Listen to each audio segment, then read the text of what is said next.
This is The Complete Creative, the podcast for creative pros who want success without sacrificing what matters most. I'm Bree Stockwell, life coach to creative professionals who love meaningful work and a complete life. Each week, we talk about what it actually takes to create your intentional life, where your health, relationships, meaningful creative work, and your inner peace joyfully coexist. Let's get started.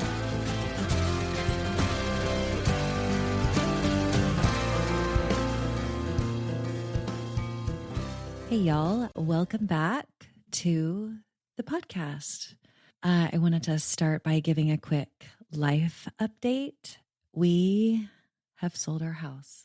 Well, technically, that's not true. We close next week, but lots of cabinets have been emptied and things are going in boxes, and it's kind of an exciting time. So I've just been hunkering down and getting some back end work and then packing boxes and cleaning things out. So we've been in this process for a year. And I think when it's over, I'll record a podcast episode about it because I've learned a lot of things. And we've been able to go through all of our things a couple of times before getting here to this place. And so we haven't needed to call up our friends and beg them for help. And it's been actually a rather smooth transition. So currently I have a pod from a company called Pods in my driveway, and it's 16 feet long by 8 by 8. So all the things that we're keeping are going in there, and then they're going in storage, and then we are off on life adventures. So stay tuned for those things. We're excited. We won't be homeowners anymore. We will be full-time travelers until we decide to put down roots again somewhere. So I've been thinking about this topic that I want to talk to you about, and it's something that I use every single day, but it's so integrated into my life, into how I think, into all the things that I do, into my coaching, how I work with clients, that I sometimes forget that it exists because it is the foundation for my coaching. And let me tell you a little bit about it. Back when I was certified as a life coach, and yes, I coach creative entrepreneurs, but truthfully, I coach on anything. In fact, we do, because we don't create in a bubble. And so that's why it's full life coaching. Yes, we focus, but there's more. Like there's more to life than just business, right? Than just creative work. Things all relate to each other. So back when I was certified as a life coach, I learned something called the model. And I was certified at the Life Coach School, and we heavily focused on this idea, which I will tell you about in a minute, but we heavily focused on this idea and this principle. And when I initially learned it, not just during certification, but before, my life changed. My mind was blown. I'm like, oh my gosh, I know this, and now I can never be the same. I've felt that way multiple times since then, but learning this means that my life has never been the same since I learned it, since I implemented it. And now I actually embody it, and it is deep within me. So much so that I actually kind of just forget I'm using it. So here's what this is. And I'm going to give you the simplified version because I think that's helpful. And it's this idea of think, feel, do. Most of us spend our lives reacting. We see something, we have an emotion, right? We think that's what's happening, is we're having a reaction. And learning this idea, this think, feel, do, creates a different experience for us. Before I get into why it's helpful, and you'll probably start to see why it's helpful as I explain the different parts of it. I wanted to explain the different parts first. So let's start with think. Thinking is just all the thoughts that come into our head. I think I learned somewhere we have like 60,000 thoughts a day. Anyway, I don't know the exact number, but it's a lot. And we need to, because we have things to do in our lives. We have lots of different experiences, you know. What I really want to differentiate here is thoughts are not facts. They are sentences or snippets of ideas that our brain generates. Okay. They might not even be formed into words, right? That's what journaling is helpful for, is to like see your thoughts on paper. So these thoughts happen automatically, shaped by past experience, conditioning, beliefs, and sometimes on purpose. Okay. So we treat our thoughts as if they are all 100% true, happening in real life. And our thoughts are happening. They are true for us, but they might not be true for everyone else. So when we were being trained, the head coach was like, think of facts as like what you could prove in a courtroom, and everything else are thoughts. I'm sure there are some nuances to it, but I like thinking about it like that because it feels more concrete for me.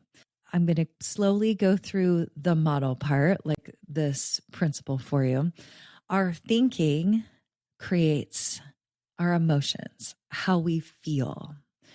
And our emotions don't come from our external circumstances, right? Like, you know what? I don't even know why this is coming to me, but like, let's say someone flips you off and you're like, how rude. I'm mad about that. I'm offended. I feel offended. So the emotion of being offended doesn't come from someone flipping you off. It comes from your thinking, that's so rude of them. That's so mean. Maybe you're making it mean something about you. Okay. So the clinical definition of emotions are actually our physical sensations and what we make them mean. So if you paid attention to anger, because it's a very strong one, it's a very strong emotion, you might describe it in different ways. I feel like a burning in my chest. My shoulders feel tight.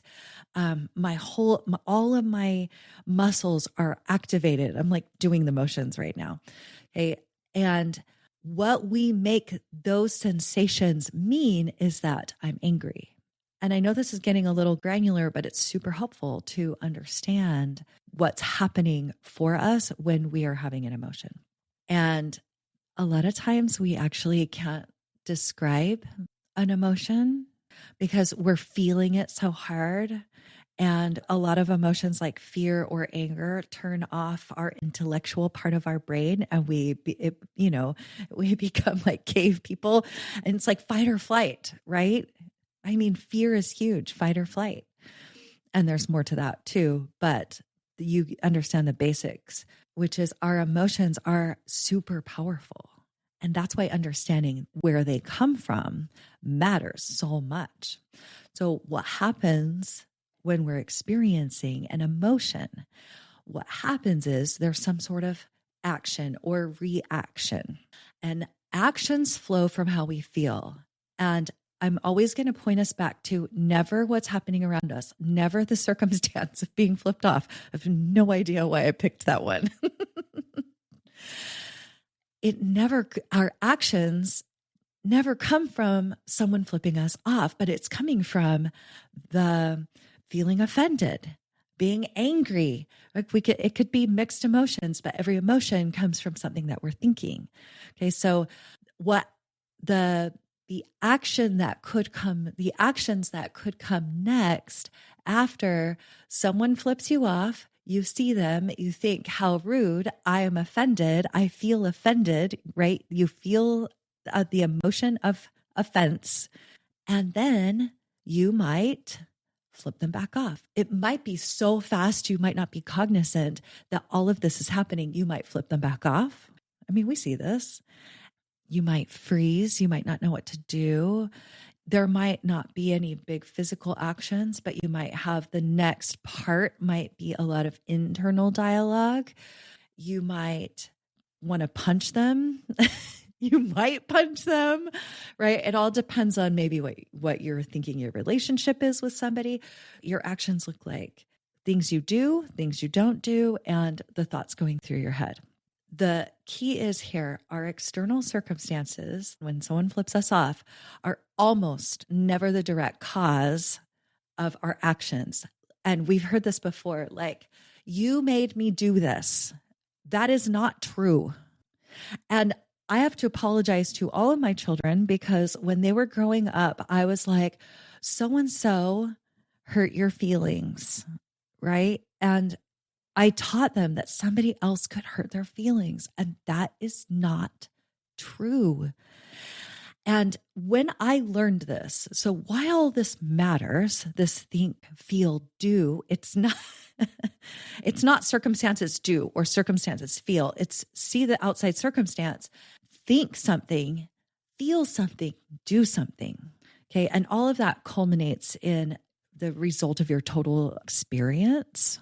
But just understanding that how you feel and the things you do are almost always coming from something that you're thinking.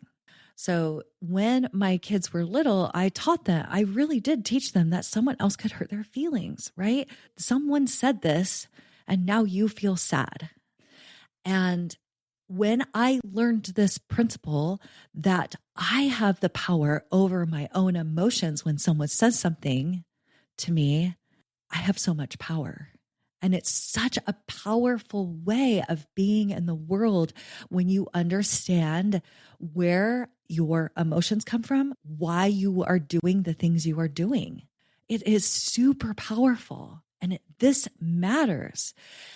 Our full creative power is all wrapped up in this idea of think, feel, do. So we can take this model and apply it to an experience that we've already had and help us understand it. When someone says something or flips me off, I have like a variety of choices, understanding that in the moment, I may have like flipped them back off. I don't typically do that, but like, let's say, it feels like a kind of a natural reaction, but I have because their flipping me off is not the cause of me flipping them off, then I have so many options available to me in that moment for how I want to act, not react, act on purpose. So we can use this idea to look at past situations and help us understand ourselves better. And then we can also use this as a way to be intentional about everything we do. And this is actually some of the beautiful work that I do with clients is like, now what do you want to create? Now, what is the experience you want to create in your life, in your business, in your creative work? And so this is why I talk about all of these things, because it matters in our creative work. In a couple of weeks, I'm going to host a free editing session with photographers. And I don't know that they've ever done this before, but we are going to start the session with intentional thinking. What do we want to think so that we can create the emotions that we want to feel, so that we do the things that we want to do in our creative work, in our photography, when we are bringing our images to life? How do we want to do that on purpose? If I want to feel motivated, what do I want to think? We can work backwards like that. Using this idea as a way to create more intentionality in our lives is so, so powerful. And we can use this to start designing our lives to be exactly what we want them to be, despite external circumstances. And that is a powerful way of living and creating. So my invitation to you this week is pay attention to the things that you do and where those actions might be coming from. Especially pay attention to what you're feeling and see if you can pinpoint some of the thinking that is creating those emotions that you're feeling. I'll give you one useful tool that you can use when trying to understand this more. And you can just journal. I call this my coach actually, and I call it too, a thought download. So if you aren't quite clear on what you're thinking, you can just start writing. And you can like pull up a note on your phone and just start talking into it. Like let the stream of consciousness happen. And there will be one thought that will stand out to you that you're like, oh yeah, that is where this feeling is coming from. So that is something that you can try to help yourself understand this model, this powerful tool a little bit better. If you want to hear me speak and teach about this tool in action when it relates to imposter syndrome, so I hosted a free workshop called the Imposter Syndrome Fix, and I would love for you to watch the replay if you're interested, because this Think, Feel, Do is so powerful. I talk about it in this workshop. And so if you want to hear me talk about it as it relates to imposter syndrome, I'll put a link in the episode notes and you can get access to that. If you want the URL, right now it is currently, and this might change, it's either www or for now, try studio.creativemindcoach.com/imposter-syndrome-fix-free. I know that's a lot of words, but just go to the episode description and click on it and you'll be able to access the replay. Okay, I hope that you have more power in your life, more intention in your life, that you can see that you have all the power over your emotions, over so much more in your life that you think you do right now. And that is through understanding this idea of what we think creates our emotions, and our emotions are the catalyst for the things that we do, don't do, or all of the next things that we think. And you can sculpt those on purpose. And that is powerful. Okay, that's it for today. I'm going to go have lunch with a friend and then pack more boxes. So, all right, see you in the next one. Bye.